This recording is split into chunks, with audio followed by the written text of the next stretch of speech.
Desaparecido.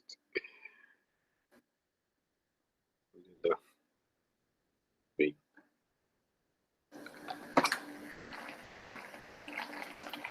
Coloquei para gravar essa bagaça. Vamos tocar. Vamos tocar o barco. Robson, melhorasse? Tô um pouco melhor. Tá doido, tia. Te cuida aí. O resto tá todo mundo bem? Temos... Tá bem, Denise? Ó, Eduardo tá chegando. A Bianca, tudo bem, Bianca? Vocês não têm câmera em casa? Tudo tranquilo, tudo tranquilo. Tenho, mas eu tô viajando e não dá pra abrir agora. Ah, tá. Tá no carro. Tá bom. Tá, então tá. Então vamos fazer o seguinte, eu já coloquei ali no Moodle, né, o material que eu preparei, mais uns slidezinhos para hoje. Muito tranquilo, pensei mais uma atividadezinha também, tranquila. E vamos indo, né? O que o Robson disse? Ah, tá, tosse. Não, tudo bem, pode tossir, não tem problema. Só te cuida, né? Toma um xarope. Não é no que acadêmico, aqui, ó, material da aula. Vai abrir. Bueno. Na aula passada, então, a gente... A Larissa disse que tá pedindo para entrar aí. Ué, mas eu... Todo mundo que pede para entrar, eu aceito. Não tá chegando para mim convite. Ó, Rafael Macedo pediu. Aceitei. Será que ela tá clicando no link certo? Vou dizer ela tentar de novo. Tem que pedir para ela entrar ali no Moodle na aula de hoje, tá? A data de hoje no Moodle, ó.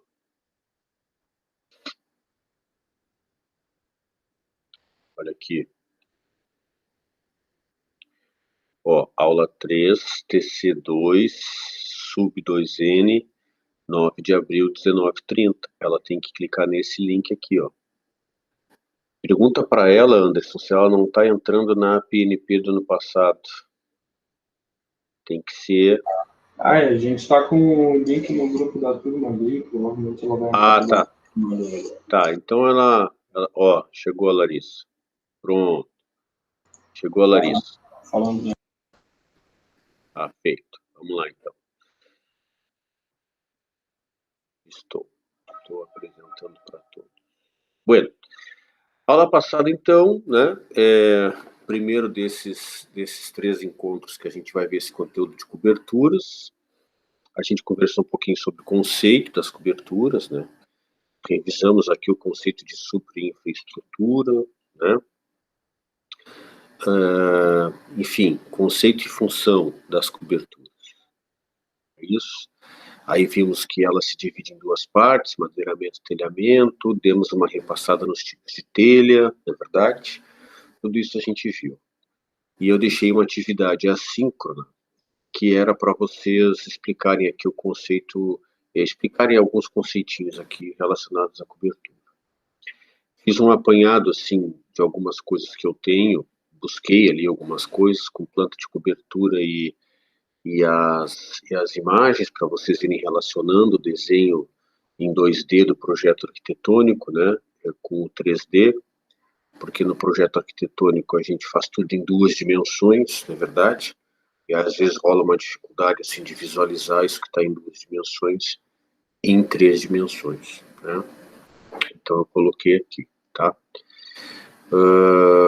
Fizemos uma recapitulada, muito bem, e aí iniciamos hoje aqui, tá?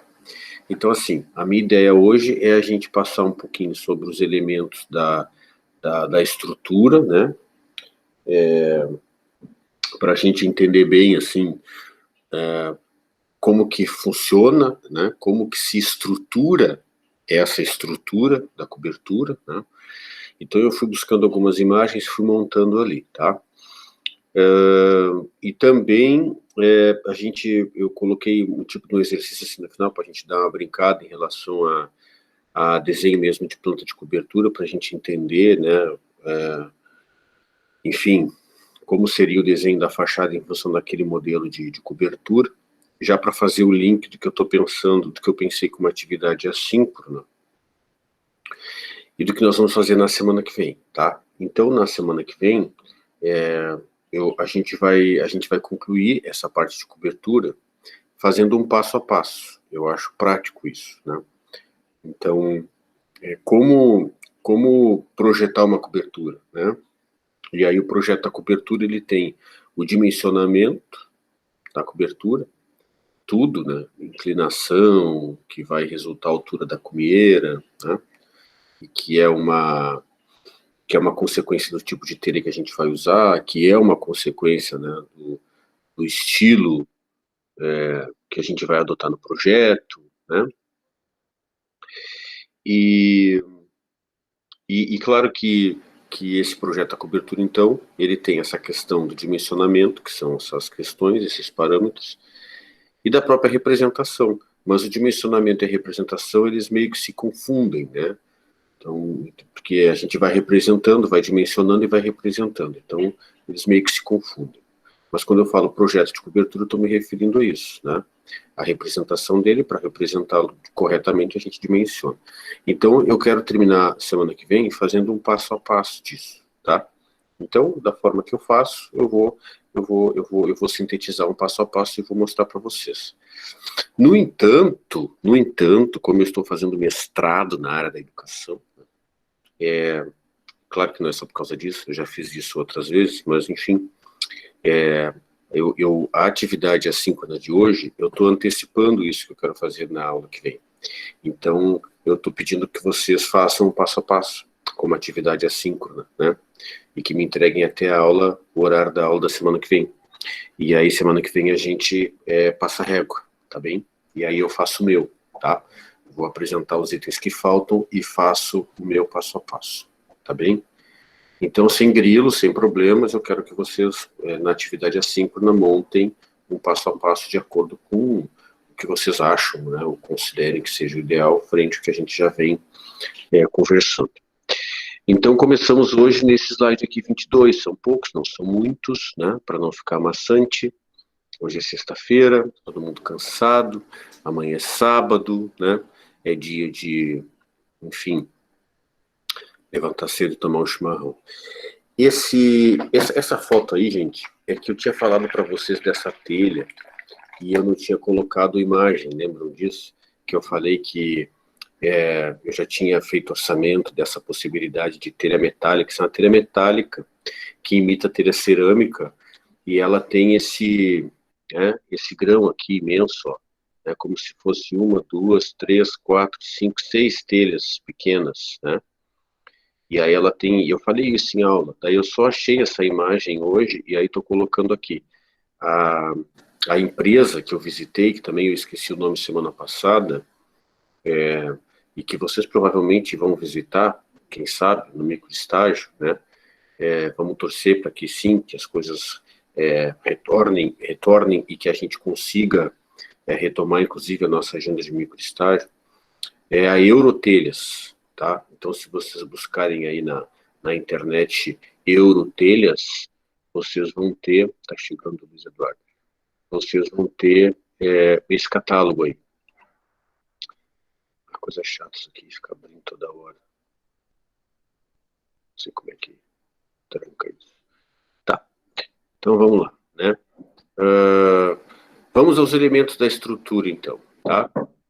Enquanto a galera tá chegando, o Wendel, o Guilherme, e aí no final, vocês me lembrem de fazer a chamada, tá?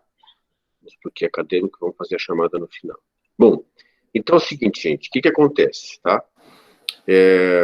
Nós temos a cobertura. Já vimos que ela se divide em duas partes. Uma parte é a estrutura da cobertura, né, que a gente chama de madeiramento, você vai fazer com madeira, mas pode ser também estrutura metálica, tá? O telhado, ele tem essa característica, né, de formatar uma superfície que seja inclinada. Porque se quer que a água, ao ter contato com a cobertura, deslize, né? E seja conduzida para outro lugar. Se eu faço uma superfície reta, eu não vou conduzir essa água para lugar nenhum. Essa água até ela pode escorrer e cair se ela começar a juntar ali muito. É claro, ela vai escorrer e vai cair. Mas a ideia é fazer um ou mais de um planos, né? Planos inclinados de maneira, ou um, se for uma cobertura de uma água só, de maneira que a água da chuva, quando toque naquela superfície, escorra, né? E seja conduzida para outro lugar, tá? Vou desligar o WhatsApp aqui, porque eu acho que é isso. Não sei se vocês estão escutando umas chamadas assim. Eu acho que quando chega uma mensagem no WhatsApp, eu estava conectado pelo computador. Bueno. Então a ideia é essa, né? A gente pode ter esses planos sempre inclinados, né? Com inclinação, para que essa água ela, automaticamente seja conduzida, né, para fora da edificação. E isso pode cair, né, no pátio, essa água pode cair no solo, né, ou a gente pode trabalhar com condutores, que são as calhas, depois os tubos de queda, né, e aí esse tubo de queda ele pode conduzir essa água para o solo, para a superfície do lote, né, ou pode conduzir essa água, se ele for conectado nas caixas de areia. Então, a gente já liga na caixa, e essa caixa vai ter o condutor que vai levar essa água, geralmente para a sarjeta, tá? Então, assim, se eu estou fazendo um projeto, num loteamento, que tem os perfis de via, os passeios bem definidos, né? Inclusive, se for assim, quando a gente for pedir o habite, a prefeitura vai exigir que a calçada seja pronta, esteja com piso tátil, bonitinho. Mas se for num loteamento que não tem essa exigência, que os gabaritos não são bem definidos, né, que ainda não teve a intervenção do poder público, né, com pavimentação e tal, não existe sarjeta, não é verdade? Não existe o meio-fio ou o cordão do passeio público ou da calçada, como vocês queiram, né? Então, como é que eu vou conduzir? Vou conduzir para onde, se não tem, né? Então, a gente acaba não fazendo. Então, se eu tenho uma situação dessas, que eu não tenho sarjeta, porque eu não tenho calçada, né, o limite do passeio se confunde com a aresta do eixo carroçável, a gente não se justifica, né, fazer as calhas, os tubos de queda e as caixas de areia. Bom, claro que eu estou falando aqui na possibilidade da gente conduzir essa água para a rua. Mas a gente pode também trabalhar com cisterna, que é um poço, a gente faz, e aí a gente liga os tubos de queda, que estão ligados nas calhas, né, para conduzir essa água da chuva para a cisterna. E essa cisterna ela pode ser muito útil, a gente pode ter uma bombinha, ter um reservatório mais em cima, né, e essa água a gente utilizar para aguar jardim, para limpar calçadas, limpar carro, né. Eu não tenho esse costume de estar sempre limpando o carro, meu carro é sempre uma podridão total, mas tem gente que, Deus me livre, né, não tem um pozinho no carro, tá sempre limpando toda semana. Eu não tenho essa preocupação, né, e então a cisterna ela é muito interessante por isso, e tem também tecnologia que a gente pode utilizar as águas pluviais, desde que a gente as armazene, né, em cisternas, inclusive para utilizar na descarga da bacia sanitária, né? Porque e se a gente começar a pensar assim nisso, e aí já entra um pouquinho aquela discussão, conceito de sustentabilidade, que a gente gosta de trabalhar muito nas disciplinas todas do curso, né? Porque é uma tendência, não por ser bonitinho, né? E dar lucro, às vezes até tem investimento alto, o cliente não quer fazer as coisas assim, não quer gastar. Mas são os recursos naturais, né, gente? Imagina, a água da chuva é um recurso natural importante, que a gente não utiliza, poucos utilizam, né? E aí, se tu parar para pensar o que a gente faz com água potável, que tem um custo para a gente, né, porque a gente paga imposto em tudo. O imposto é uma forma que os governos têm de arrecadar, né, para poder, de uma maneira ou de outra, bancar, né, os serviços públicos, né? está tendo aí esse problema da pandemia, o SUS. O SUS, né, pode ter problema, mas o que seria de nós sem o SUS? Né? O SUS é universal. Tem um problema, tu vai ali no hospital, tu consegue atendimento. Pode demorar, pode ser ruim, a gente pode ficar bravo, mas tem, né? Então, os impostos é uma maneira que os governos têm de fazer arrecadação, de ter receita. E por que ter receita? Para conseguir bancar, né, e viabilizar a implementação desses serviços, dessas políticas públicas, enfim. Então, a gente para pensar assim, ó, quanto é que é o custo, né, para fazer o tratamento de uma água, né, ou estocar ela, como a gente tem na barragem, ou captar ela do rio, como a gente tem lá no Moreira e no Sinote, né? Qual é o custo, né, que a gente tem para fazer esse tratamento e deixar a água assim com qualidade para ser consumida, né, para ser potável. Esse custo ele não é baixo. Claro que varia de acordo com o tipo de tratamento, né? Vocês devem ter falado com isso assim um pouquinho com a Rosemary ou com a Vanessa Senhorim. Tá? Mas assim, por quê? Porque quando as estações de tratamento que o SANEP tem e ele capta a água do rio para fazer o tratamento, ele gasta menos do que se a água fosse do que ele gasta, por exemplo, para fazer o tratamento na barragem, tá? Porque a barragem gasta muito mais. Por quê? Porque a água ela fica represada e, portanto, ela é mais suja, entendeu? Então, o custo é maior, o custo é muito maior para fazer o tratamento. Só um pouquinho.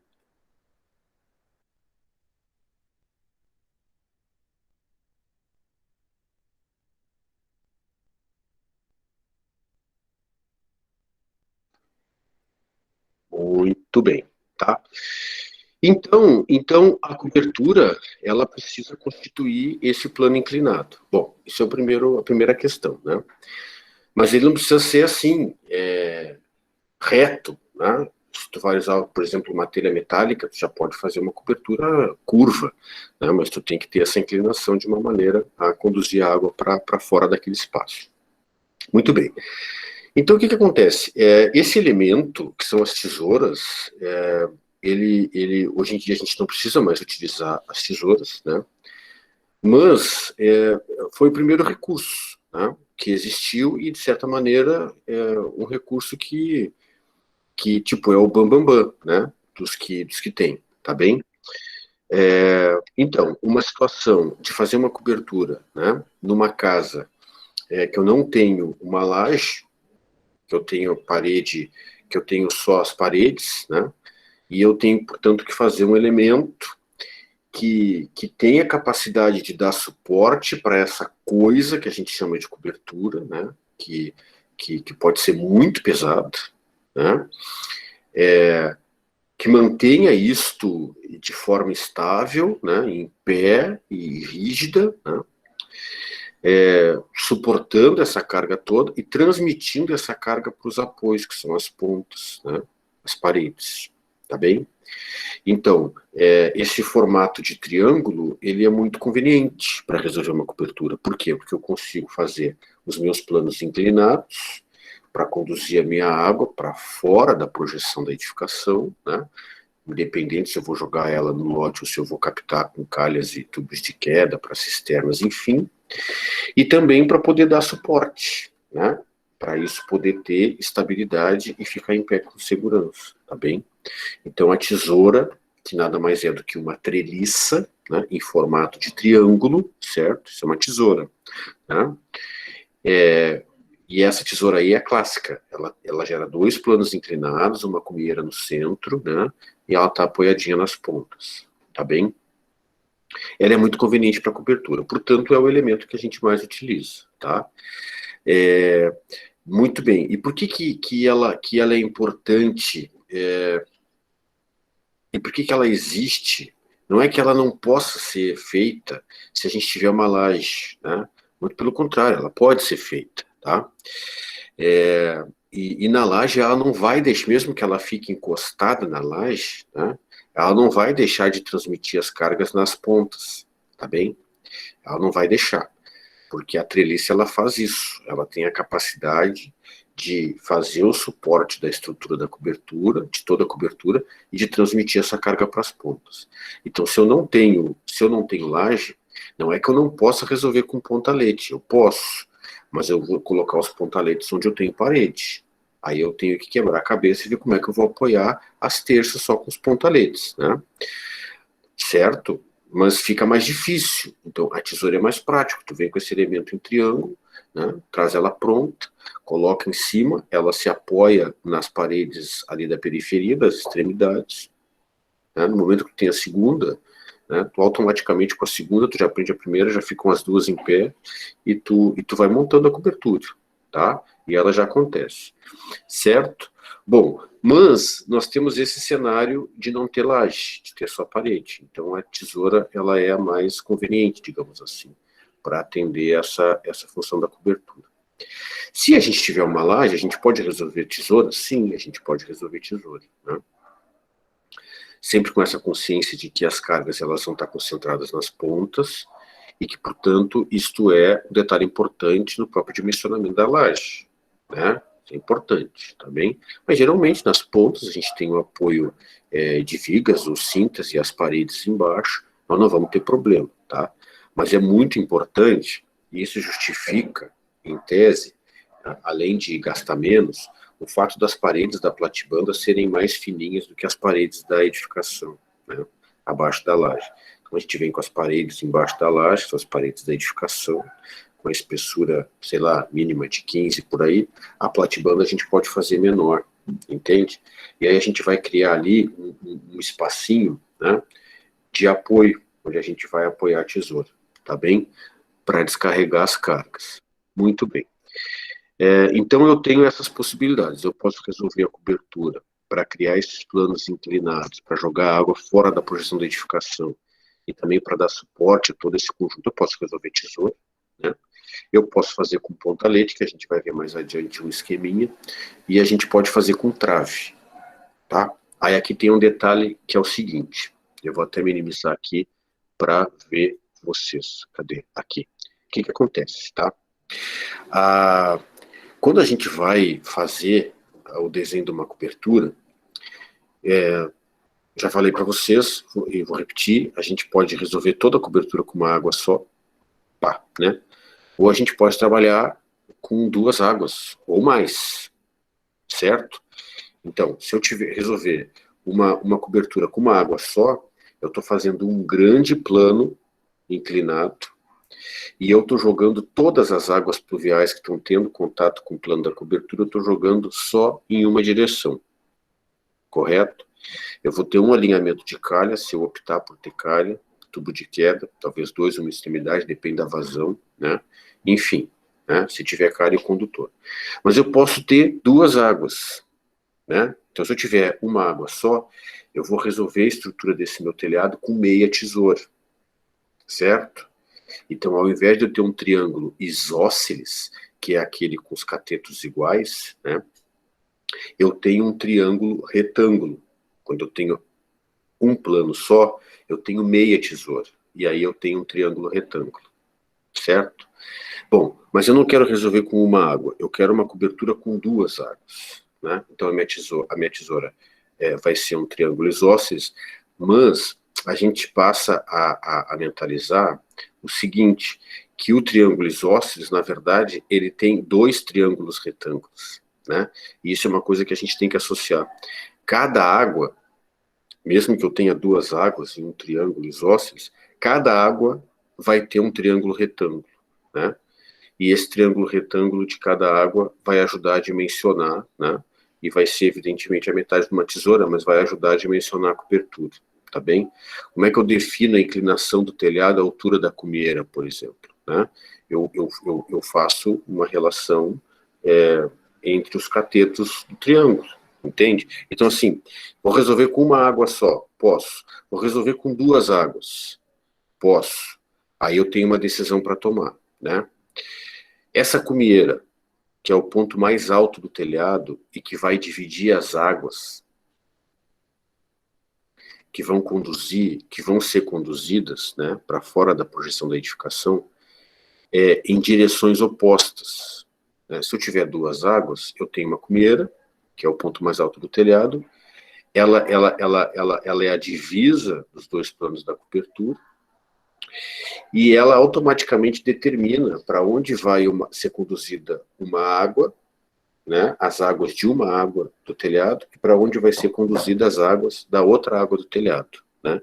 Então, o fato de existir uma cumeira significa que toda aquela água que está batendo na superfície do telhado, né, eu já estou dividindo ela em duas partes. Metade eu estou conduzindo numa direção e metade estou conduzindo na outra. E vai ser sempre em direções opostas. Sempre. Tá? Então, se eu tiver uma cumeira e um telhado assim, como é o caso dessa tesoura aqui que a gente está vendo, o que acontece? Eu tenho água caindo para cá e eu tenho água caindo para cá. Mas eu poderia ter uma calha no meio, por exemplo. Aí eu não teria cumeira, entende? Eu teria duas águas que vão estar mandando as águas da chuva para o meio. Mas mesmo assim, mesmo que a calha fosse no meio e que eu não tivesse cumeira, aí eu teria uma cobertura de duas águas, mas eu estaria, da mesma forma, né, conduzindo a água em sentidos opostos, não é em direções opostas, tá? É em sentidos opostos, certo? Então, se eu tenho duas águas, eu tenho essas águas caindo na mesma direção, mas em sentidos opostos, certo? O que acontece, tá? Essa cumeira, eu vou ter que determinar se ela vai estar, né, na transversal da edificação, ou se ela vai estar na longitudinal da edificação. Se a edificação tiver um corpo, um volume quadrado, certo? Se a edificação tiver um volume quadrado, eu não vou ter cumeira. Se eu tiver 4 águas, por exemplo. Vocês estão entendendo? Se eu tiver 4 águas, uma superfície mandando água em cada direção, e o volume da minha edificação for quadrado, eu não tenho cumeira. Eu vou ter um cume. Né? Lá no meio, lá em cima, né, os meus espigões vão se encontrar e eu tenho o cume. E aí eu vou enxergar essa fachada, qualquer lado que eu enxergue essa fachada, eu vou ver um triângulo, assim, a composição do telhado. Tá? Mas eu vou estar cumeira. Se eu tenho uma edificação não quadrada, não com corpo quadrado, mas retangular, eu tenho duas direções, né? Tanto é que quando a gente desenha corte, quando vocês desenham corte no desenho arquitetônico, vocês desenham o corte transversal e vocês desenham o corte longitudinal, não é isso? O corte transversal, ele passa na menor seção da edificação, não é isso? E o corte longitudinal, ele gera a maior seção, né? Tanto faz. Eu posso colocar minha cumeira tanto na transversal, atravessando, assim, a casa, como na longitudinal. O que essa decisão influencia, hein? O que vai acontecer? O que muda? Se eu tiver uma cumeira na transversal, qual é a diferença para uma cumeira na horizontal? Pensando aqui num telhadinho de duas águas, quem é que me responde, hein? Em que casos a cumeira, ela fica... Quem é que me responde? Rafael, qual é a diferença de uma cumeira da transversal para uma cumeira na horizontal? Quero duas diferenças. Estão dormindo? Pode repetir de novo? Pergunta. Se eu tenho duas possibilidades de projetar a cumeira, tá? Ela pode ser na transversal da edificação ou ser na longitudinal. Qual é a diferença que gera, Bianca? O peso? Oi? O peso? O peso pode, sim, também gera...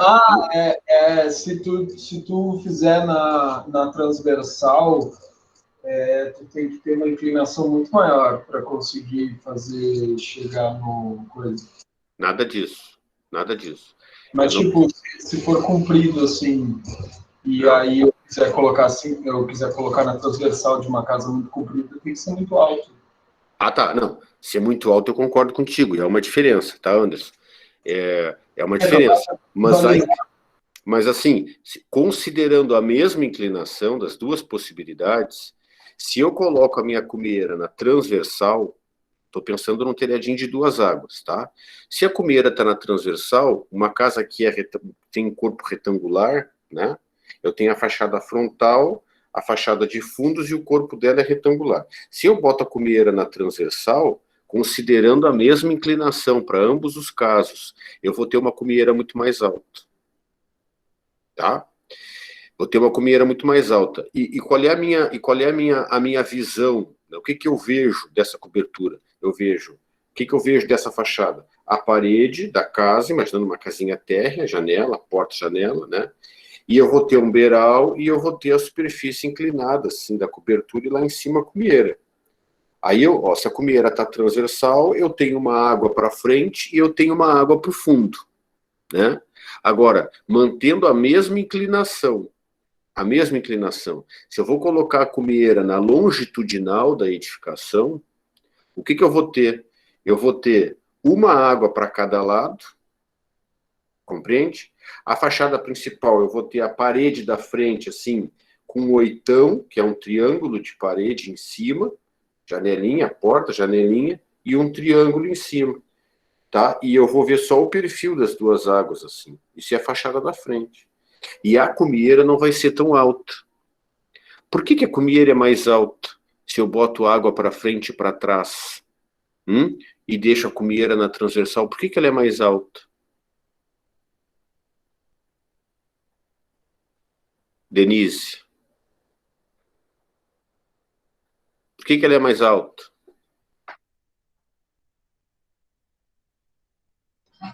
Se a inclinação é a mesma, ela tem que vencer um vão maior? Claro, mas é óbvio, né? Então, o que a gente considera, tá? Sempre para dimensionar a altura da cumeira, né? Eu vou trabalhar sempre com triângulo retângulo para fazer esse dimensionamento, né? A altura da cumeira. É a primeira coisa que a gente considera. Vocês já sabem aí para fazer o passo a passo que eu vou pedir na atividade assíncrona. Então, eu tenho essa dimensão aqui, ó, que é um cateto, né? Eu tenho esta dimensão aqui, ó, que vai aqui da base aqui, ó, até a cumeira, que é o outro cateto, e eu tenho a hipotenusa, que é o alinhamento da própria cobertura, né? Então, é evidente que se eu vou colocar a minha cumeira na transversal, essa dimensão aqui, ó, né?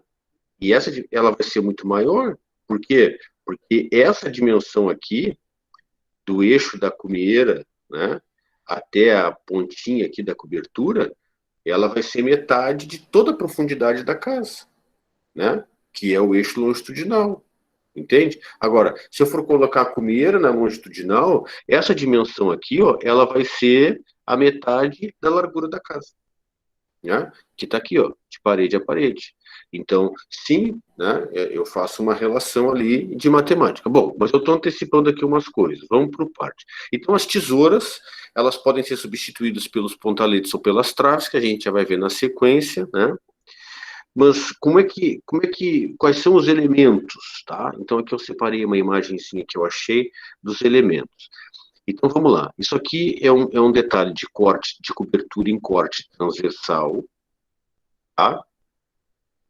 É claro que pode ser uma casinha pequenininha e um corte longitudinal também, né? Mas eu imagino que seja um transversal. E eu tenho aqui uma solução de cobertura cerâmica com telha capa-canal. Por que não é telha francesa? Porque a telha francesa não tem esse desenho aqui. O desenho da telha francesa, né, é só uma torradinha, assim, um sanduíchezinho. Ela é plana, né? Não muda a altura, né? Aqui, ó, ela tá mais alta do que ali para encaixar. Então isso aqui é capa canal colonial, tá? Mas a gente tem o desenho das telhas, tá bem? Número 2, ó, eu tenho o caibro, tá? O caibro é esse elemento. O caibro é esse elemento ali, ó, que está abaixo dos pingadinhos da ripa. Eu vou tentar aumentar aqui, ó, para a gente ver melhor. Vamos ver se eu consigo. Aqui, tá? Então, repara, eu tenho as telhas encaixadinhas, que é o número 1. Depois, embaixo das telhas, eu tenho as ripas, tá? Porque as telhas, elas ficam apoiadas nas ripas. As ripas, elas se apoiam nos caibros. Então, os caibros estão aqui, ó. Então, 2 é o caibro. 3, perna, banzo superior, cumieira, né? Banzo superior, perna, banzo superior. Cumieira está aqui, é o 4, tá? Perna é essa parte inclinada da tesoura aqui, ó. Né? Tanto esse lado, evidente, como esse lado aqui, a gente tem a perna.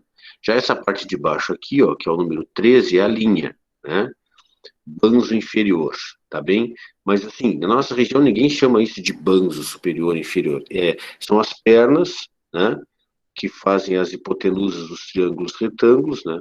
E a linha, que é o cateto, considerando esse ângulo aqui, que é o que a gente vai considerar para inclinação, o cateto adjacente, né? Então, toda essa linha aqui, né? Toda essa parte aqui de baixo é a linha. E esse elemento aqui, pessoal, que é a linha, é justamente o elemento mais importante da tesoura. Porque de todos os elementos da tesoura, esse aqui, ele está sendo atirantado de uma maneira, assim, muito significativa. Entendeu? Por exemplo, esse 12 aqui, ó, que é um montante, o 11 é uma escora, né? Mão francesa, asna, uma escora. Mas esse 12 aqui, ele não está sendo tracionado, ele está sendo pressionado. Entende? Ele está sendo pressionado. A perna, ela tem um pouquinho de tração, mas não se compara com a tração que tem aqui embaixo na linha. Então, e é assim que a gente quer que seja. Ela é uma estrutura, né? Toda a estrutura da tesoura, né? Essa carga ela está pesando e a gente apontando, né, para baixo, e a gente tem esse elemento da tesoura, como a gente tem em qualquer treliz, né? Só que na tesoura tem essa característica, deste elemento de baixo está absolutamente tracionado, né?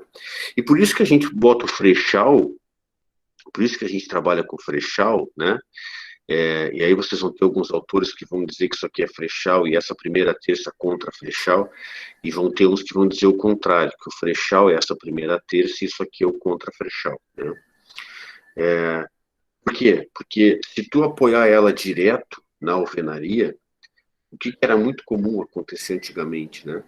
Em função de ela estar tracionado, criava uma fissurinha aqui na alvenaria, ó. Trincava, né? Trincava, rachava. Então, tu ter o frechal ali, tu não deixa que isso aconteça, tá? Mas vamos por partes, então. As telhas, 2 eu tenho os caibros, abaixo das telhas eu tenho as ripas, depois eu tenho os caibros, né? 3 eu tenho a perna, que é uma parte da tesoura, certo? 4, a cumieira que está lá em cima, que também é telha. Então, quando a gente compra as telhas, a gente compra as telhas normais, a gente compra telhas de cumieira. 5, eu tenho as terças. As terças são os elementos da cobertura que estão apoiando os caibros, as ripas e as telhas nas tesouras, certo? As terças, elas dão suporte, evidentemente, para aquilo que está acima dela, que é caibro, ripa e telha, né? E apoiam esse conjunto no elemento estrutural, que é a tesoura, certo? Então, a gente desenha as terças em corte, porque elas estão correndo em cima das tesouras, certo? 6 é a ripinha, embaixo de cada telha a gente tem ripinha, né? Lembrando que nesse nozinho aqui em cima da ripa eu tenho 2 telhas, que é uma extremidade dessa telha aqui e a chegada dessa. Há uma transposição, uma telha apoiada na outra e ambas sobre uma ripa, né? Contra frechal já falamos, aqui frechal e contra frechal. Eu tenho as cunhas, certo? Eu tenho as cunhas que apoiam as terças, tá? Vocês vão encontrar também na bibliografia essas cunhas aqui das terças, o nome de chapuz, né? Com Z. A gente tem montante principal ou pendural, que é esse aqui que dá suporte para a terça, que é a terça de cumieira, que é lá do centro, né? A gente tem mão francesa ou escora, que são esses elementos aqui, né, que ligam os montantes ao centro, e se eu tivesse um outro montante aqui, eu poderia ter ou não uma outra score, né? Mas como aqui se avaliou que não era necessário, porque o vão é pequeno, não se colocou nenhum montante, mas tu poderia ter o montante e não ter a score, ou tu repetir montante e score, né? E aí um projeto bem feito, gente, de cobertura, evita isso aqui que a gente está tendo aqui nesse exemplo, tá? Da gente ter um nó aqui no elemento da tesoura, com o montante, com a escora, deslocado da terça. Porque o que acontece? Ah, vai funcionar? Vai, não tem problema. Só que tu cria uma tensão ali numa região que tu poderia evitar. Se esse montante estivesse bem embaixo dessa terça, certo? E aí tu poderia botar um outro aqui. Entende?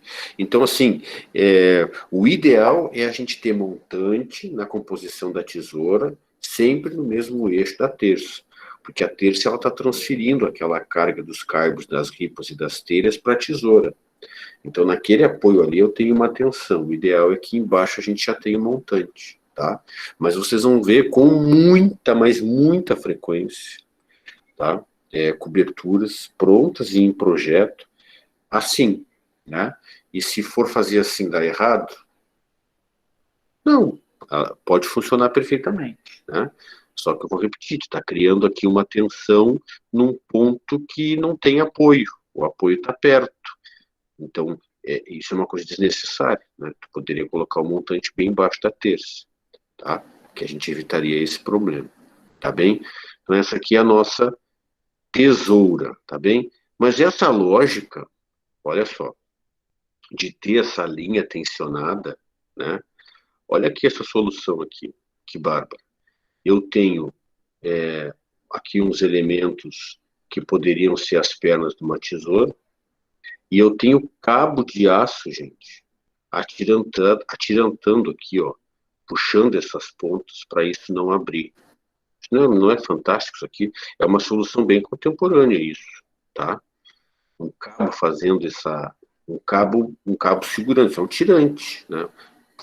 E pode ser, porque na verdade essa linha aqui da tesoura, ela funciona como tirante. Ela está segurando essa estrutura e não está deixando isso, né, cair, né? Não está deixando isso abrir, certo?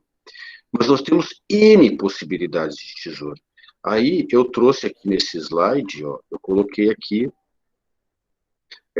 meu Deus, é uma infinidade, né? É uma infinidade, porque é uma treliça triangular, né? Se a gente vai resolver uma treliça para vencer um grande vão de uma área industrial, não sei o quê, eu posso fazer muitos desenhos de treliça, tá? Agora, claro, o que eu tenho que saber? Que cada desenho de treliça que eu for fazer, né, essa composição entre os montantes, as escoras, né, eu vou ter um desenho diferente de fluxo de cargas nessa treliça. E aí daqui a pouco um desenho ele se emprega melhor para uma determinada situação, né? E é diferente de uma outra possibilidade, tá bem? Quem está fazendo arquitetura, na minha época, tinha uma disciplina na FAURB que era estruturas metálicas, eu não sei se ainda tem, né? Mas nessa disciplina, era com o Álvaro e com o Cury, eu não sei, parece que o Cury já se aposentou, e o Álvaro, eu não sei, que o Álvaro, a última notícia que eu tive é que tinha uma doença punk, assim, e eu não sei se ele já se aposentou, se ele já se afastou, enfim, eu não sei como é que ficou a estrutura lá na FAURB, mas se dimensionava muito as treliças, se calculava muito esses elementos da treliça, né? E em estrutura metálica era recorrente, assim, tu desenhava lá um tipo de treliça, e aí tu tinha um método para dimensionar aquelas partes, tá? Então, quem for para arquitetura, e quem for para engenharia vai ter isso mais no fio da navalha, né? Não como um apêndice da formação, como é na arquitetura, né? Mas quem for para engenharia vai ter isso mais, e aí vai aprender, né? Então, cada ponto dessa treliça que está chegando montante, uma escora, apoiando uma linha, uma perna, a gente chama de nó. E nesses nós, a gente tem a incidência de muitas forças, né? Então, por exemplo, o que faz o montante? E eu sugiro que ele fique embaixo da terça, né? Eu tenho uma carga aqui, né, para baixo, esse montante ele está resistindo a essa carga. Enfim, então isso tem um método, né, para calcular e dimensionar essas partes todas, tá bem? Então passando a régua, né, as tesouras são os elementos principais da nossa estrutura, né, que a gente pode substituir por trave, já vamos ver isso, ou por pontaletes, ok, né? Acima das tesouras, unindo as tesouras, né, e em direção oposta, a gente tem as terças, que são esses elementos aqui, né? Sobre as terças, sempre a gente vai cruzando, né? É uma trama, é uma arapuca. A gente tem os caibros, ó. E sobre os caibros a gente tem as ripas, onde a gente vai apoiar as telhas. Essa é a estrutura, né? E aqui tem um detalhe interessante, certo?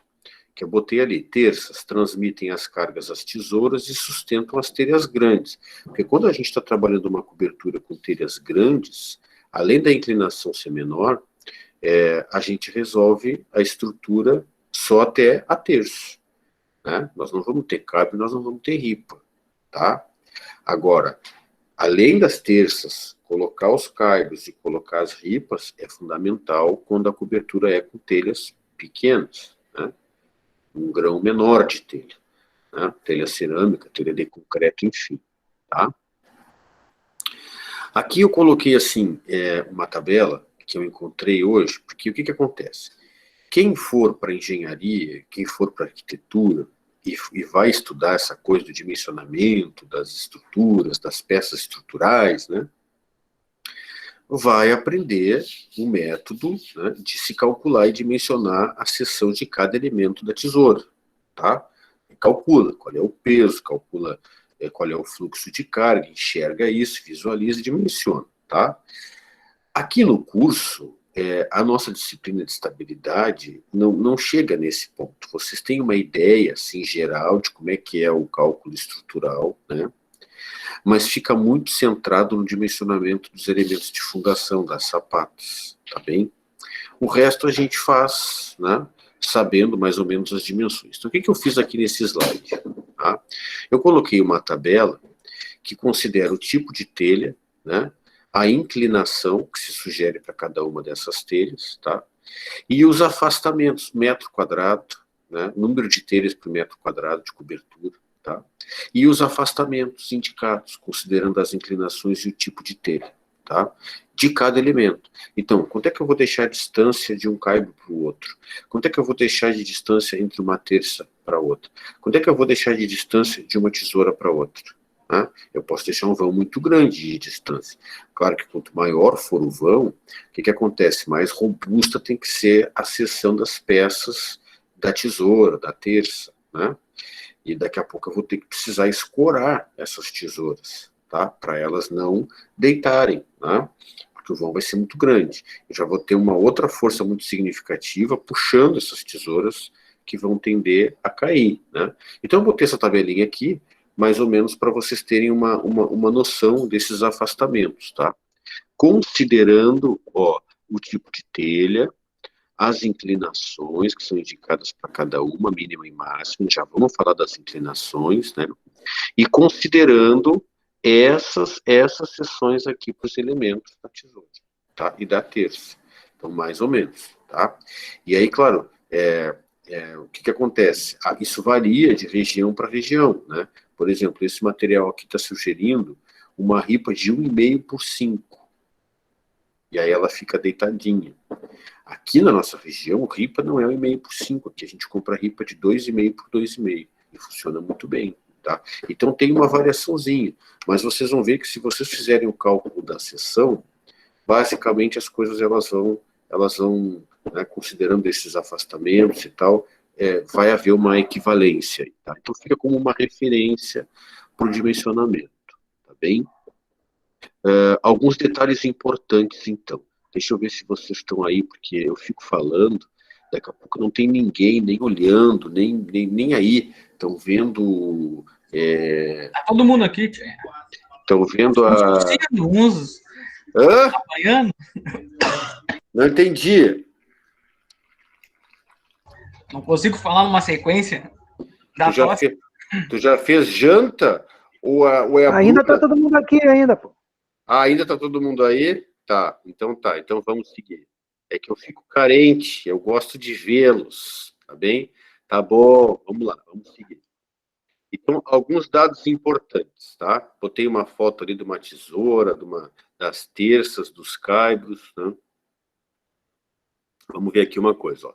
Em tesoura simples, no mínimo devemos saber o seguinte: vamos até 3 metros de uma tesoura para outra, tá? A gente não precisa usar escora, tá? De uma tesoura para outra. Acima de 3 metros, tá? A gente já tem que se preocupar e escorar. Então a gente faz um X assim, e isso aparece no corte, né? O desenho do corte.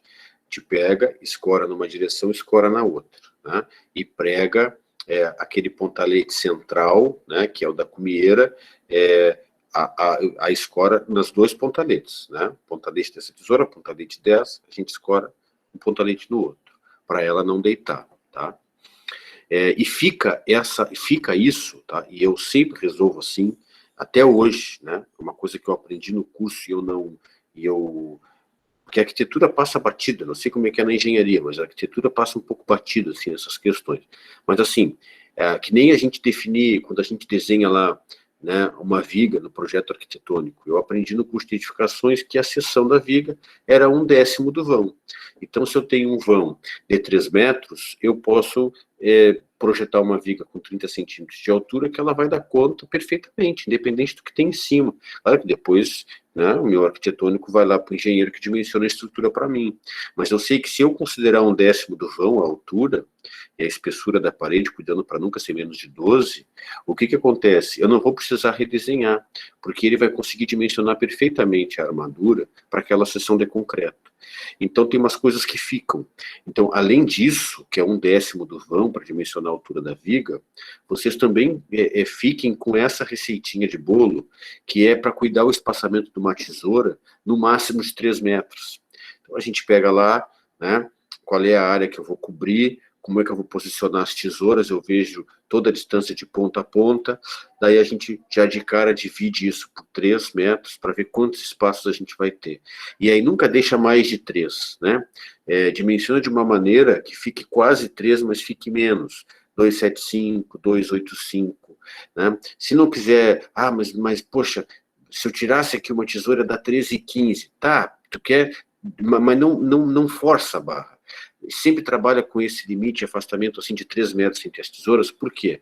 Porque daí tu vai conseguir resolver esse elemento estrutural e as terças, e os caibros e as ripas com as seções tradicionais que a gente resolve, que qualquer pedreiro sabe, tá? Então a tesoura, tu pode fazer uma tesoura sanduíche com longarina, né, que tem 15, 2,5 por 15, tu resolve perfeitamente, né? As terças tu resolve perfeitamente com 12 por 4, enfim, tu pode trabalhar uma terça até com 8 por 8, entendeu? Tu resolve, tá? 5 por 15, né? Tu resolve uma terça tranquilamente. E depois os caibros, 2,5 por 5, 2,5 por 7, e as ripinhas, 2,5 por 2,5. Agora, se tu começar a afastar muito as tesouras, tu já vai ter que te preocupar muito mais com o dimensionamento dessas peças intermediárias, tá? Principalmente as terças, tá? Quanto maior for o afastamento entre as tesouras, mais robusta tem que ser a terça. E daqui a pouco eu vou ter que ter escora na terça, tá? Então vocês, quando lançarem uma cobertura, cuidem isso, né? Tesoura, ou aquele elemento que estiver substituindo a tesoura, vocês façam no máximo de 3 a 3, tá? Depois, na sequência, a gente fala um pouquinho mais sobre ângulo, que é importante. Aí aqui, eu tenho só um detalhe, tá, gente? Do que pode substituir a tesoura, tá? Então, esse desenho aqui, ó, é um desenho que eu achei aqui, que é de outra coisa, não é de trave, mas foi a melhor representação que eu achei para vocês entenderem o que é a trave. Então, olha aqui, eu poderia resolver essa cobertura aqui de 2 águas com tesouras. Ó, cada triângulo desse aqui seria uma tesoura, tá vendo? Pontilhado. Só que ao invés de fazer as tesouras, eu poderia resolver com trave, ó. Então a trave o que é? É uma treliça que não é triangular, ela é retangular. E aí eu a posiciono na outra direção, né? ó, ela vai estar na mesma direção da cumieira, ao contrário das tesouras, que estão transversais à cumieira. Vocês entendem isso?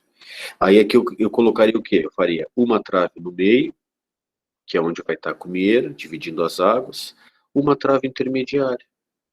Aí, sobre essas traves, eu já vou colocar direto os meus caibros, depois as ripas e as telhas. Então, as traves, eu não preciso colocar terças. Vocês entendem isso? Claro, isso é muito relativo. Já vou gastar mais, vou gastar menos. É muito relativo. Depende do tamanho do projeto, do tipo de telha, como é que eu vou fazer, né? E os pontaletes? Os pontaletes são isso aqui, ó, né? Então, aqui eu não tenho as tesouras, que seriam os triângulos, né? Eu tenho as terças, que estão se apoiando nos pontaletes, e não nas tesouras. Correto? É isso, tá? Então, trave é essa possibilidade aqui, tá? Na verdade, esse desenho aqui era para outra coisa. O cara estava explicando o escoramento das tesouras, que é aquilo que eu falei para vocês, ó. Fazer um X, ó, de pontalete a pontalete, ó, de montante a montante da cumieira, das tesouras. Daí ele escorou aqui, mas ele deu tanto vigor para essa linha das escoras e fez uma linha embaixo e em cima, ó, que ficou uma treliça. Vocês estão entendendo? E aí ficou muito mais a trave, achei muito elucidativo para que vocês entendessem o que é a trave. Mas é uma treliça da mesma forma que a tesoura, só que é uma treliça retangular, né? E aí a gente coloca na outra direção. Vocês entenderam isso? Vocês entenderam isso? A diferença de trave para tesoura e pontalete são as três possibilidades de dar suporte, né, para os planos da cobertura, tá? Bueno, então, quando traves, vale o dimensionamento como treliça, já falei, né? Linhas, montantes, escoras unidos aos nós, estabelecendo um fluxo horizontal de cargas para as extremidades, né? Então, eu também quero jogar essa carga nas extremidades, ou não, né? Eu posso ter 2 apoios intermediários nessa treliça. Eu posso ter um apoio. Depende do projeto, depende do tamanho disso, depende de como que eu vou fazer, tá? Depende, certo? Eu tenho que considerar esses vãos, tenho que ver como é que eu vou fazer o apoio. Daqui a pouco a planta é muito estranha, né? E aí eu resolvo que, bom, primeiro pontalete não tem como fazer. Treliça, será que vai rolar? Não sei, porque eu teria que fazer um apoio aqui, lá na ponta, e um apoio no meio, por exemplo, é muito deslocado. Aí eu poderia caprichar mais os elementos da treliça nessas duas zonas, né? E aí tem o vão muito, entende? Aí daqui a pouco, mas para padronizar esses elementos, para isso ser mais fácil de fazer, porque se a gente faz um elemento grande, muito com elementos que compõem essa treliça, por exemplo, que eu estou falando que é um elemento grande, né? Se eu tiver que variar muito as dimensões desses elementos, isso vai dar problema, a não ser que eu fique plantado na obra dizendo como é que tem que ser feito, né? Claro, se é uma obra que tem técnico e edificações, a tendência é que não dê problema, né? Caso contrário, entendeu? É aquela questão, vou minimizar aqui para vê-los, é aquela questão, por exemplo, que eu às vezes falo para vocês, da viga, que tem uma diferença muito grande no cisalhamento, né?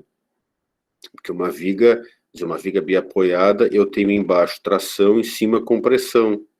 Então, embaixo, que é tração, o concreto não resiste nada. Em cima, que ele está sendo comprimido, ele tem resistência, né? O que acontece? Só que essa diferença de zona, eu tenho uma zona tracionada embaixo e uma zona comprimida em cima, cria uma zona intermediária que é a zona de cisalhamento. Aí ela tem a tendência a fazer assim com a viga, né? E aí apareceu uma rachadura. É por isso que existem os estribos. A gente, na maioria das vezes, pensa que os estribos existem para dar suporte para a armadura de cima. Não é isso? Para que existe estribo? Eu preciso dos ferros embaixo, preciso dos ferros em cima. O estribo existe para eu dar armadura, para eu dar sustentabilidade para essas duas barras. E na maioria das vezes, nessas construções pequenas que a gente faz viga, é o contrário. Os estribos, eles são muito mais importantes do que as barras superiores. Vocês se deram conta disso? Então, na verdade, as barras de cima, elas estão ali para segurar os estribos, e não o contrário. Não é os estribos para segurar as barras de cima, porque os estribos estão ali para conter o cisalhamento. E essa viga não tem uma rachadura no meio, em função das duas zonas ali, de tração e de compressão, né? Aí, o que acontece? Num projeto um projeto maior, que tem que é mais apurado, então, o que o engenheiro faz? O engenheiro pega e tu tem uma viga grande, tu tem as zonas onde o cisalhamento é mais complicado. Nessas zonas onde o cisalhamento é mais complicado, o engenheiro propõe um espaçamento menor entre os estribos, ou seja, mais estribo, né? E naquela zona que não tem tanto problema de cisalhamento, o espaçamento entre os estribos, ele é maior, ou seja, eu tenho menos estribo, né? Mas isso pode acontecer assim, de precisar mais estribo numa ponta e menos estribo na outra. A minha cadeira aqui tá gritando, né? Que eu levantei o pé para coçar aqui, que os mosquitos estão me pegando, e a cadeira gritou. Então o que acontece? Pode ser que aqui eu precise mais estribos e aqui não, né? E aí a gente monta. Aí daqui a pouco o camarada vai colocar essa armadura lá na forma e bota ela invertida. Onde tem mais estribo, onde tinha que ter mais estribo, passa a ter menos. Isso é um problema, que eu botei mais armadura onde não precisava, e onde precisava de mais armadura para resistir ao cisalhamento, eu não tenho, porque o cara inverteu a viga, entendeu? Então, na maioria das vezes, o que se faz para evitar isso, né? Como a armadura do estribo ela não vai variar, ou o camarada vai fazer, provavelmente vai fazer com 5, né? Porque 4.2, a gente faz com 4.2, mas na maioria faz com 5 milímetros, né? Ele pega o espaçamento menor e ele bota o espaçamento menor em toda a viga. Ou seja, ele gasta um pouquinho mais de armadura nessa zona que não precisava, mas para garantir, mesmo que esse cara erre e bote a viga invertida, não vai faltar estribo em nada, entendeu? Então isso é enfim, é um detalhe, assim, que eu tô falando para vocês, né? Porque às vezes a gente, e aí, por exemplo, eu penso uma trave, e aí eu tenho elementos da trave numa ponta que precisam ter um dimensionamento maior, mas já prevendo que isso vai dar uma cacaca, eu posso tomar uma decisão de não fazer, entendeu? É só isso que eu tô falando, dando o exemplo da armadura. Alguns detalhes em relação a pontalete. Vou resolver com pontalete e estrutura algumas questões importantes. Ó. Distância dos pontaletes deve ser igual à das tesouras, tá? Claro, eles são os apoios das terças. Então, se eu estou sugerindo que a gente não passe de 3 metros uma tesoura da outra, esses alinhamentos aqui de pontalete, ó, eu também sugiro que eles não fiquem mais de 3 metros. Tá? Nesse exemplo aqui, o camarada resolveu o pontalete em cima de parede. Pode? Pode. A casa da mãe, na Coab Fragata, onde eu estava semana passada, na nossa aula, semana retrasada, que semana passada foi feriado, né? Não tem laje, casa original da Coab. E não tem tesouro, é tudo pontaletado, tá? E é uma visão do inferno, tudo assim, os pontaletes, tudo torto, tudo pregado de qualquer jeito, mas tá lá. Vou fazer 40 anos, quando eu nasci, em seguidinha, então praticamente aquela casa ela tem mais de 40, tem 42, 43 anos. E tá lá uma parte dela com aquela cobertura original, com aqueles pontaletes direto em cima das paredes, tá? Mas fica assim, naquele caso foi muito mal feito, tá? Eu já resolvi com pontalete em cima de laje, bonitinho, né? Distância entre as terças deve ser igual à distância se tivesse tesoura. Segue a mesma coisa, só estou substituindo o elemento estrutural que era triangular, uma treliça em formato de triângulo, por pontaletes, tá? E aqui ele está sugerindo um coxinzinho, né? Ele chama de berço, a gente pode falar berço, almofadinha, coxim, que é uma madeirinha aqui em cima para não colocar esse pontalete, porque é aquela questão da pressão, né? Quanto menor for para uma mesma carga que incide numa superfície, quanto menor é a área de contato, maior é a pressão, né?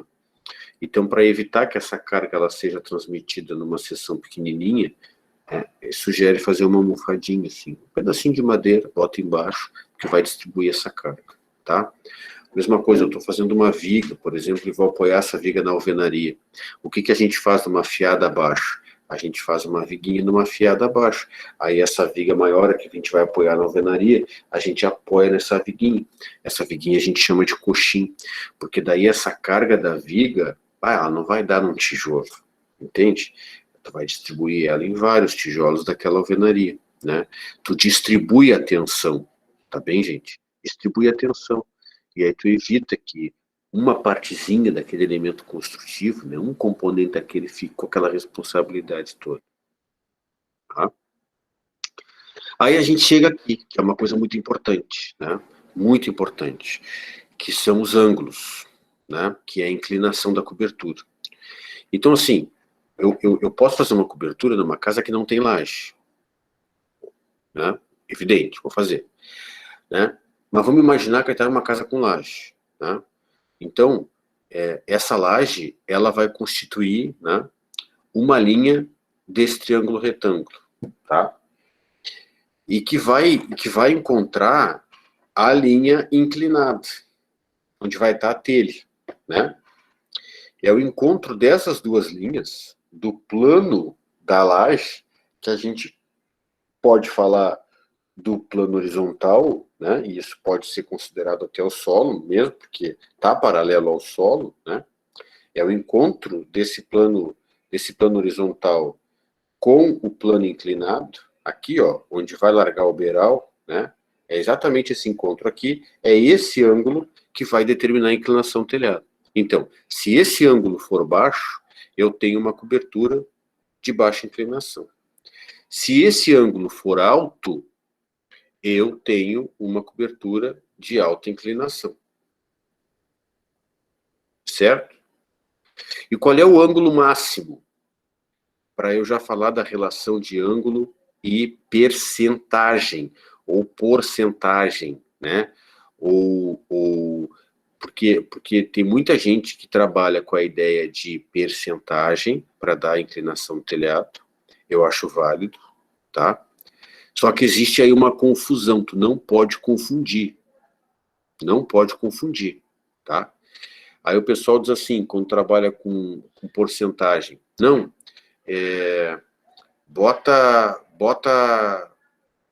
45 graus, né? Ou bota... O que acontece? Quando a gente trabalha com porcentagem, a gente pensa assim, ó, para cada 1 metro na horizontal, ó, para cada 1 metro da horizontal, que essa cobertura está tapando, para cada 1 metro na laje, quanto sobe? Entende? Aqui o plano inclinado está encostando a laje. Eu tenho 1 metro. Quanto é que vai subir? Se para esse 1 metro subir 50 centímetros, que inclinação que eu tenho? 50%. Se for em porcentagem. E se for em ângulo, Guilherme? 50% se for em porcentagem. Perfeito. E se for em ângulo? 45 graus. Não. Não. Errou! Errou!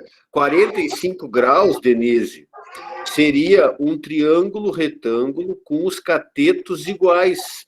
Aí daria 100% em percentagem, entendeu? Porque olha aqui, ó, para eu ter 45 graus, a cada 1 metro na projeção horizontal, eu teria que subir 1 metro. Aí eu tenho o ângulo de 45. Sim, compreende? Compreende? Sim.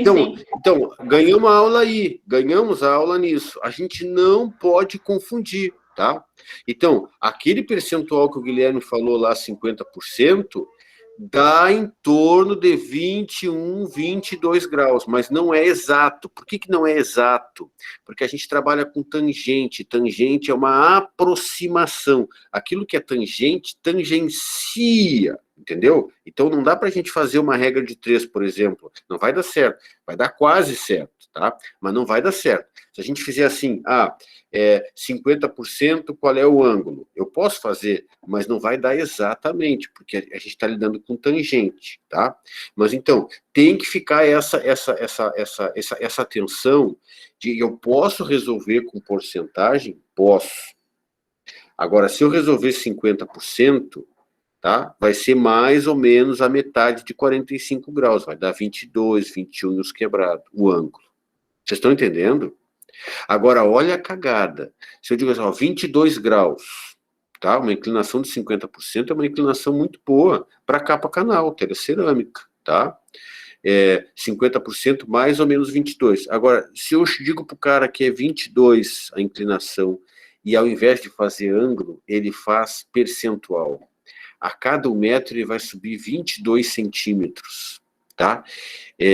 Isto vai dar um ângulo muito baixo. Não vai dar ângulo para telha cerâmica. Isso já aconteceu num projeto meu, né? Eu fiz o desenho do corte, uma reforminha de um cacareco lá no cassino, uma coisa, muitas unidades dentro de um terreno. Aí a cliente comprou lá no fundo uma meia água, nós falamos na aula passada que não é meia água, mas estou falando meia água entre aspas, né? E aí ela subiu, fez por conta uma laje, subiu. E aí os vizinhos meio que deram uma reclamada, para os vizinhos acalmar, eu peguei e fiz o projeto, tentei regularizar, mas eu nunca consegui, porque quem vendeu aquelas coisas lá, muitas unidades no lote, registrou condomínio, porque claro, né, tu não tinha a testada mínima da fração para desmembrar o lote, era uma favelinha dentro do terreno, mas aí eu comecei, fiz aquele projeto para ela, para dar uma arrumada, organizei reservatório, blá, conciliei com a ideia que ela queria, né, e aí no corte eu desenhei, e aí eu botei ali a inclinação, né, e eu botei a inclinação para telha cerâmica, para telha fibrocimento, porque tinha platibanda. A criatura não me comprou telha cerâmica, comprou capa canal e botou a telha capa canal com a inclinação de telha de fibrocimento, tá? Muito baixa. Aí eu disse para ela, olha, vai botar água para dentro. Ah, mas tu não diz, não, tá no projeto, eu especifiquei, telha tal, inclinação tal. Não é inclinação para telha cerâmica. Então a gente tem que ter cuidado, tá? A gente tem que ter cuidado, tá bem? Geralmente, assim, de quase sempre, quando a gente for ver o que o fabricante de cada telha pede de inclinação, porque são duas informações importantes quando a gente vai comprar telha, que é a quantidade de telha por metro quadrado, para a gente ver quanto a gente vai precisar comprar, né? E eles já consideram ali um percentualzinho a mais para sobrar, então podem considerar aquilo e calcular, mas não vão considerar a área horizontal, né? Tu tem que calcular a hipotenusa do triângulo e pegar essa aresta e multiplicar pela outra dimensão para tu ter a área do plano inclinado, né? É essa área que tu tem que considerar. Aí tu vê, tu faz o cálculo, quantos metros, multiplica pela quantidade de telha que vai por metro e dá certinho, né? Aí depois tu vê o comprimento das cumieiras e compra as telhas de cumieira também, ele te dá a quantidade por metro, dá certinho, né? E sobra um pouquinho para fazer manutenção. Eu sou cagão, eu compro ainda um pouco a mais, para sobrar mais, né? Porque o cara, na hora de fazer, ele quebra, ele, na hora de cortar o material, tiver que cortar, ele desperdiça. Então, enfim, né? A gente pode ainda colocar um pouquinho a mais, tá? Mas tem que ter cuidado com isso. Sempre que a gente for ver, as duas informações importantes é o consumo de telha por metro quadrado, estava falando isso, e também qual é a inclinação que ele recomenda. E a gente não pode fazer menos. Não pode fazer menos, tá? E no caso de telha plana, a gente tem que ter muito cuidado se a gente for fazer mais. Tá? Tem que ter cuidado se for fazer mais. Tá bem? E aí, a gente não tem que se preocupar com a sobreposição de uma telha na outra, se for telha pequena, cerâmica ou de concreto. Porque ela tem ali os dentinhos onde vai encaixar a ripa, e automaticamente ela tem também as ranhuras em cima, e fica definido, entendeu? Fica definido. Pela própria anatomia da peça da telha já está definido, e tu não tem como fazer uma sobreposição diferente, tá? Então tu se preocupa com a quantidade por metro quadrado para comprar certinho, e com a inclinação. E a inclinação eles vão te dar em ângulo, eles não vão te dar em percentual. Tá? Só que eu concordo que na linguagem dos operários, do canteiro, é muito mais fácil, é muito melhor, tu te comunica muito melhor se tu fala em percentual. Entendeu? Mas aí tu transforma em percentagem para falar para ele. Né? E aí, claro, esse cara ele pode até fazer um triângulo, tu pode, ou se tu quiser, tu faz um triângulo no madeirite e tu dá para eles, ó, isso aqui, tu vai botar em cima da laje, essa aqui é a inclinação da cobertura. E isso ele vai usar de galga, né? Porque tudo que eles usam para gabarito, eles chamam de galga, né? É galga. Então, tem isso aqui, vai galgar para tudo aí, e vai ficar tudo na mesma inclinação, tá? Eu concordo que em porcentagem tu te comunica muito melhor. Bom, então falamos sobre a inclinação, que é o encontro dessas linhas, da horizontal com o plano inclinado, na é verdade. E aqui eu fiz uma relação, ó, do ângulo menor e o ângulo maior para cada tipo de telha. Peguei isso aqui do material do professor, se não me engano, da PUC de São Paulo, né? Depois eu vou disponibilizar esse material que eu me apoiei para pegar esses dados para vocês. E aí eu fiz essa comparação, tá? Para vocês já terem. Então, tu tem aqui uma telha colonial, por exemplo. Tu tem uma inclinação em ângulos que é de 11 a 14, né, mínimo e máximo, e tu tem aqui o teu percentual. Então, a paulista, a gente chama aqui de capa canal, né? Ou a romana, capa canal, enfim, é o que a gente chama de capa canal. Então, tá dentro, ó, os 50% vai dar mais ou menos 22, 21 e pouco aqui, de 20 a 25, tá? Então, vocês podem, se tiverem preguiça de fazer o cálculo do cateto, hipotenusa, né? Ou trabalhar com as regras da matemática, porque a gente estuda matemática e pensa que não usa para nada. Usa sim. O triângulo retângulo, se tem um ângulo de 45 graus, os catetos, eles são iguais, né? Como é que eu calculo, né? Bom, se for 45 graus, tá? Eu nem preciso calcular a altura, se eu tenho a projeção aqui, é colocar igual aqui. Mas se não for 45, se for outra inclinação, né? Bom, a gente sabe que seno do ângulo é igual ao quê? A cateto oposto divididos pela hipotenusa, não é isso? A gente sabe que cosseno do ângulo é igual a cateto adjacente sobre hipotenusa, não é isso? E a gente sabe que tangente desse ângulo é igual ao cateto oposto sobre o cateto adjacente. A tangente chuta a hipotenusa, não quer saber da hipotenusa, não é verdade? Isso vocês pegam lá da matemática. E assim a gente tem como dimensionar a altura das cumieiras, tá? Então, qual é o ângulo que pede a telha? Pede um ângulo de 17 graus. Muito bem, se eu fizer aqui uma regrinha rapidinho com esse ângulo, eu já sei qual é a altura que vai ser a minha cumieira. Certo? Certo? Estou falando grego quando eu falo seno, cosseno, tangente ou não? Tá? Na aula que vem, o meu objetivo na aula que vem é fazer um passo a passo, de modo que quando vocês forem fazer um projeto, seja o PFA, ou seja um projeto de vocês até antes do PFA, que a gente, quando estuda edificações, a gente fica meio aflito, e a gente quer fazer as coisas em casa. Eu me lembro que, quando eu aprendi hidro, eu cheguei em casa um dia e digo, eu vou tirar esse negócio daqui, que eu achava que estava mal posicionado lá na mãe, que eu morava com eles lá no Fragata, e eu me lembro que a minha avó estava em casa, e meu apelido em casa é Dato, e a avó me chamava de Datinho, coitadinha da avó, morreu em 2012 com câncer. Digo, vó, eu aprendi a mexer nisso aqui, estava sozinho em casa com a avó, vou quebrar isso aqui, vou arrumar. E a avó disse assim, vai Datinho, vai, quebra, tinha uma talhadeira lá, uma marreta, tomei o suador, quebrei o piso, né, para tirar.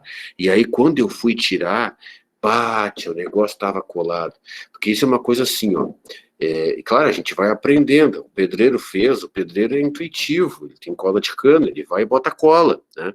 Mas eu vou dizer uma coisa para vocês, isso é uma barbeiragem, tubulação de esgoto a gente não cola com cola, não, as tubulações elas têm uma bolsinha, a gente bota ali um gelzinho, que é um vedante, e bota um vedantezinho de borracha, e encaixa, né? Para quando a gente precisar fazer inspeção, coisa assim, eu sei que tem as caixas de inspeção, e eu sei que a gente usa as caixas de inspeção para colocar lá as molinhas, né, girar e desentupir, né, só que é o seguinte, às vezes, fazer uma modificação, tem que fazer uma outra caixa, tem que fazer não sei o quê, e aí tu acessa aquilo ali, né, e ele não é com cola, tá, não é com cola. E aí, resultado, eu não mexi no cano, o negócio ficou quebrado, a mãe chegou em casa, o pai chegou em casa, o que é isso, não sei o que, não, eu vou trocar. Aí, nunca troquei, resultado, depois de muito tempo, e aquilo ficou aberto, aí se botava uma madeira em cima para a gente atravessar, tipo uma pinguela, assim, para atravessar em cima daquela vala que eu fiz, as coisas de criança. E de muito tempo depois eu tapei. Eu comprei um cimento ali, peguei em areia e tapei e tal. Mas muito tempo depois, tá? Então a gente, quando estuda edificações, a gente começa a aprender o que é fazer as coisas, né? Mas vocês vão ver, se vocês gostarem de construção, e muitos já gostam, sei, trabalho aí com construção já há um tempo e tal, e a gente sabe, quem gosta de construção né? Como é que é o nome daquele passageiro? É João de Barro, né? Tá sempre fazendo coisa, tá sempre arrumando coisa. E eu acho que tem que ser assim mesmo. A gente tem que fazer, entendeu? Olha pra churrasqueira, essa churrasqueira tá velha, bota no chão e constrói uma nova. Mas eu vou demorar, não sei o quê, caso demora, mas faz a churrasqueira nova, entendeu? De repente, para não ficar sem churrasqueira, constrói no outro canto, faz um projetinho bonito, primeiro constrói a nova, pouco estiver pronto, usando, destrói a velha, né? Mas não temos o que fazer, não dá, a gente não pode engessar, enferrujar. Então, quem gosta de construção está sempre fazendo uma coisa ou outra, né? E eu sou assim, estou sempre fazendo. Agora eu estou fazendo lá para minha mãe um fogão a lenha campeiro, tá? Quero inaugurar em julho. Estou fazendo com toda a calma. Aí eu fiz um projeto com os tubos de esgoto assim redondo para botar embaixo para usar como nicho de lenha, né? Aí eu, Denise, mostrei pro Gustavo, mas eu acho que quadradinho fica melhor. Aí eu comprei umas caixas de concreto de inspeção, sem tampa, né? E daí eu deixei embaixo já. Aí eu já fiz a mesa do fogão. É fogão campeiro e uma torrezinha assim pro forno. Vai ter um cinzeiro. E esses nichos depois, claro, eu vou forrar com pedra, com granito, com tempo, né? Para fazer nicho de lenha. Ao invés de fazer aquela coisa tradicional, sabe? Uma paredezinha aqui, outra aqui, uma laje em cima, e fica aquele espaço assim embaixo, estranho. Aí o que eu fiz? Eu fui construindo ali a parede, né? Fui enchendo de brita e posicionei as caixas. Vai ficar jóia. Depois eu vou mostrar para vocês, tá? Mas então, tem que estar fazendo sempre as coisas. A gente tem que fazer. Bom, aqui eu falo um pouquinho dessa inclinação e eu mostro a relação de ângulo com porcentagem. Se tiverem aí preguiça de calcular, já está aqui. E aí eu chego aqui, ó, gente, que é o seguinte. Já são 8h54. Não, mas nós começamos 7h30, nós temos um tempinho. Vai dar bem tranquilo. Aqui é o seguinte, ó. O que eu quero dizer para vocês aqui? Nós temos duas possibilidades, tá? Quando a gente faz assim cobertura aparente.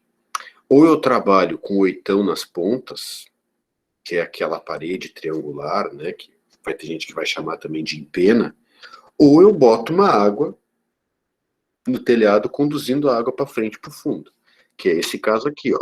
Então eu tenho uma cumeira, eu tenho água para as laterais e eu tenho uma água para frente, imaginando que aqui seja a fachada principal, ó, 2, que é a fachada no fundo, e uma água para o fundo, tá? Aí tem muita gente que chama essa solução aqui de 4 águas, independente de quantas águas tenha. Daqui a pouco eu posso ter uma água para cada lado, uma para frente, e aqui atrás, ó, eu tenho um 8. Então essa cumeira, ela viria até aqui, e eu não teria essa água aqui no final, tá? Mas por que eu estou falando isso? Porque quando a gente lança a mão de fazer uma cobertura assim, que vai jogar água em mais de uma direção, ou em todas as direções, como é esse caso aqui eu estou jogando água em todos os sentidos, das duas direções, né? O que acontece? Aqui eu trabalho com um ângulo um pouquinho diferente. Aqui eu sempre vou considerar 45. Então, sempre que eu tiver espigão, ó, ou rincão na proposta de uma cobertura, quando eu estiver representando a cobertura em planta, certo? Vista superior, eu não vou usar o esquadro de 30 e 60 graus, eu só vou usar o esquadro de 45. Vocês estão entendendo? Então eu apoio meu esquadro aqui e eu faço 45, faço 45. Tá? E isso independente do desenho. Independente do desenho. Vocês vão ver na atividade assíncrona que eu estou provocando um pouco vocês com uma solução de telhado diferente. Eu tenho de um lado, assim, uma dimensão maior, e aí na outra perna do L, a estrutura da casa é uma L, eu tenho uma dimensão um pouquinho menor, tá? Porque isso vai provocar, assim, um desenho um pouquinho diferente, tá? Na verdade já provocou, porque o desenho lá está feito, tá? Mas então eu tenho Se eu tiver um L, uma casa em L, sempre a mesma inclinação em todo o telhado. A inclinação da cobertura não muda. Eu estou falando aqui em ângulo para desenhar isso aqui na representação em 2D, né? Em planta. Tá? Eu não estou falando na inclinação do telhado, do plano inclinado do telhado. Correto? Aqui eu vou sempre usar 45 graus. Mas isso nada tem a ver com a inclinação do plano inclinado do telhado, que conduz as águas ou para o solo, ou para a calha, ou para o diabo que a carregue. Entendeu? É isso. Aqui eu sempre vou usar 45. Então, assim, se eu tenho uma casa em L e eu quero representar a cobertura, né, é só eu pegar as extremidades e ir jogando linha 45, que eu vou achar o ponto da cumeira. E aí, se eu tenho um lado maior do que o outro, o que vai acontecer? Né? Eu vou ter cumeeiras com alturas diferentes. Mas, evidente, para a mesma inclinação, se eu tenho uma área horizontal, uma dimensão horizontal maior para vencer com o telhado, né, tendo a mesma inclinação, eu vou ter a cumieira mais alta, né, do que naquela ponta lá. Mantida a mesma inclinação, a dimensão na horizontal é menor, portanto a cumieira vai ser mais baixa. Então essa cumieira ela vai se organizar aqui, e aqui eu vou ter um pedacinho de espigão até encontrar a cumieira, tá? Mas isso está na atividade assíncrona para vocês darem uma olhada, embora eu não esteja pedindo algo desse tipo na atividade assíncrona, tá? Mas eu coloquei esse ângulo porque é importante, porque não dá para confundir. Aqui é 45 para fazer o desenho em planta, tá? Olha aqui, ó, que interessante. Isso aqui dá uma questãozinha muito boa na prova. Isso não é um trabalho para fazer metade, mas é uma questão muito boa no Moodle. Deixa eu ver quem é que eu vou escolher aqui para me ajudar. A Denise eu já chamei. Coitada da Denise, eu não vou ficar chamando a Denise toda hora, porque a Denise vai ficar falando, só me chama aqui, ó, o Jonathan Moreira. Jonathan Moreira. Os dois Jonathan. Jonathan Moreira e Jonathan Machado. Os dois aí. Eu ainda respondo errado. Não, mas isso faz parte. É bom responder errado. Tá? Os Jonathans, cadê os Jonathans? Vamos lá. Ó, estão falando alguma coisa. Ó, o Jonathan levantou a mão. Ué, não é para levantar a mão, é para liberar o microfone e falar comigo. Tu tá sem microfone?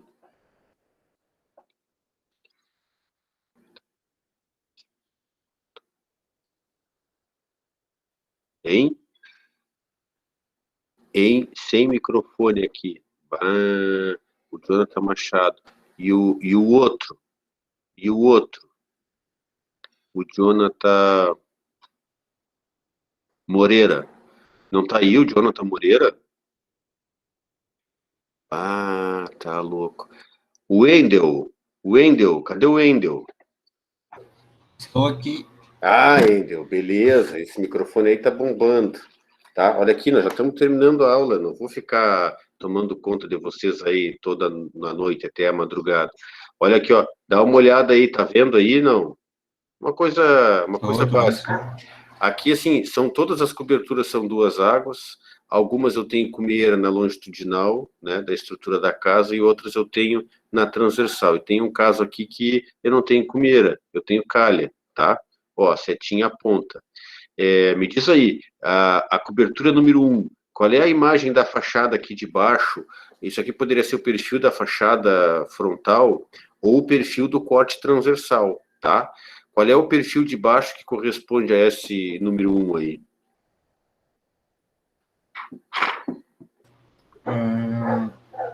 Esse número 1 tá onde?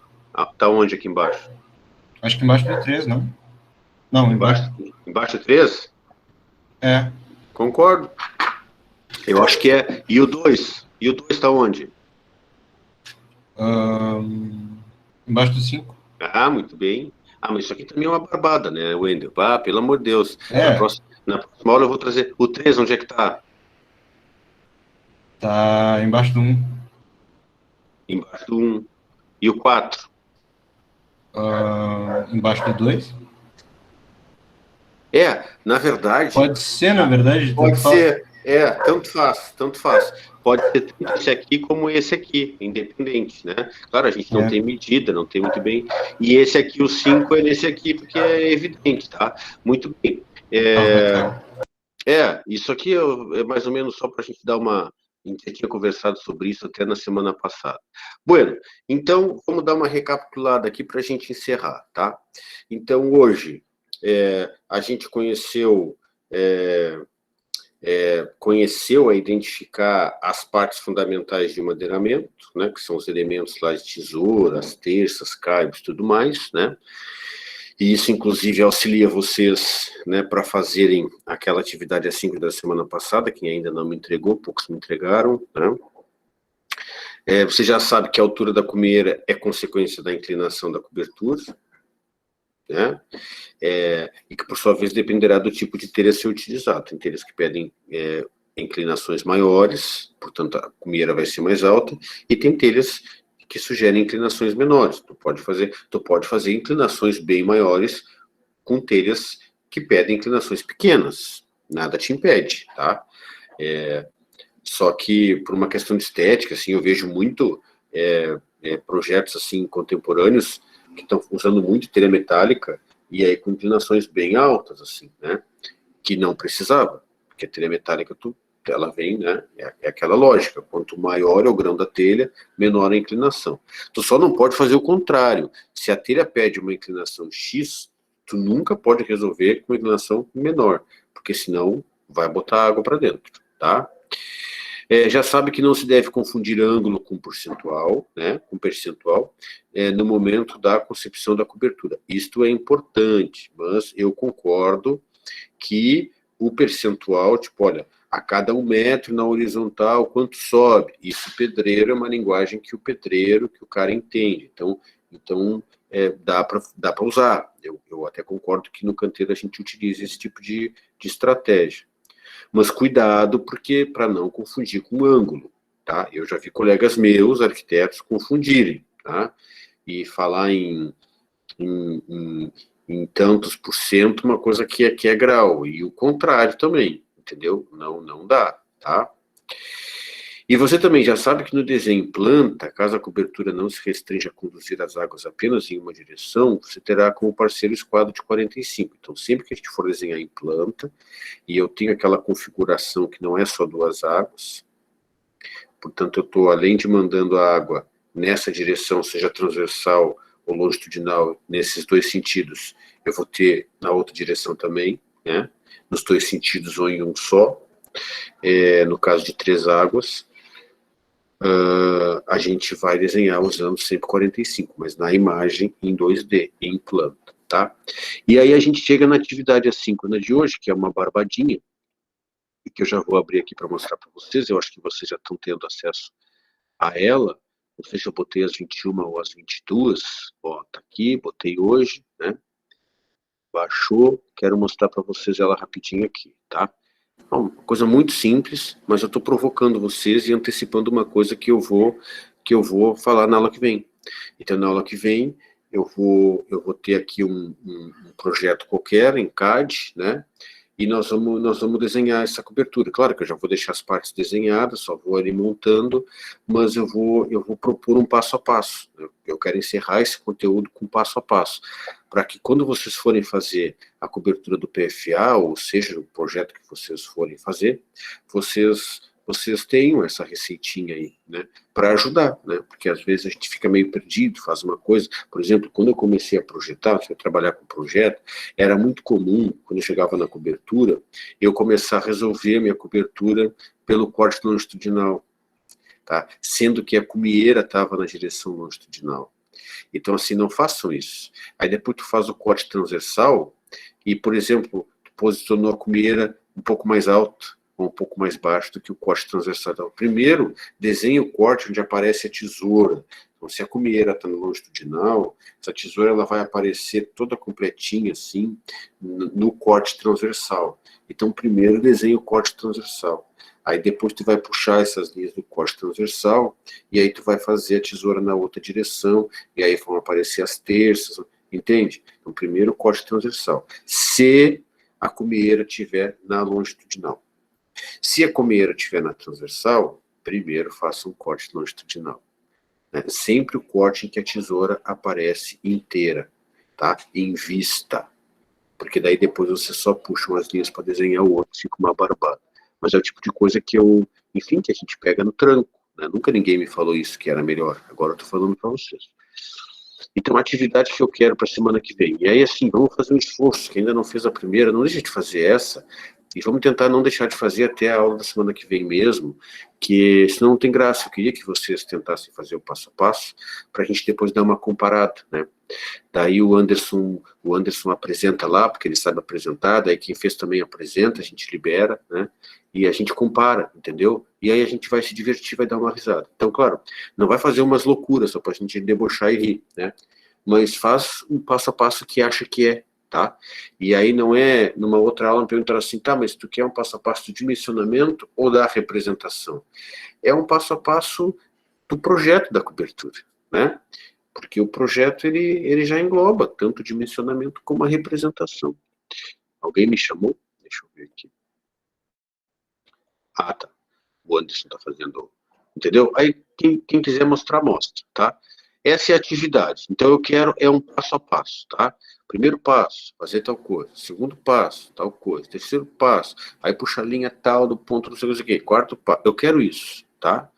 Eu quero isso, para projetar a cobertura. Estamos entendidos? Estamos entendidos ou não? Sim. Tá, então é o seguinte, eu vou terminar de apresentar aqui e vamos fazer a chamada para a gente encerrar, pode ser?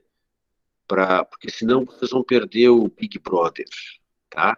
Só vou entrar aqui de novo, eu registrei a aula, mas fiquei muito tempo com ele parado, daí ele sai. Não olhem a senha aí, tá? Todo mundo olhou, né? Achando que ia aparecer. Quem merece? Aqui integrado 3, 2N. Aula 3. Tá? Então, o Anderson tá aí. Vou deixar só com uma falta. Quando entregar a atividade, eu tiro. A Bianca tá aí. O Denner eu não vi. O Denner tá aí? Tô aqui. Tá. O Denner fala demais. A Denise tá aí. A Eduarda Souza tá aí? Não vi. Chegou? Tô aqui. Tá, a Eduarda chegou, né? O Wellington, não vi. Guilherme falou comigo, né, Guilherme?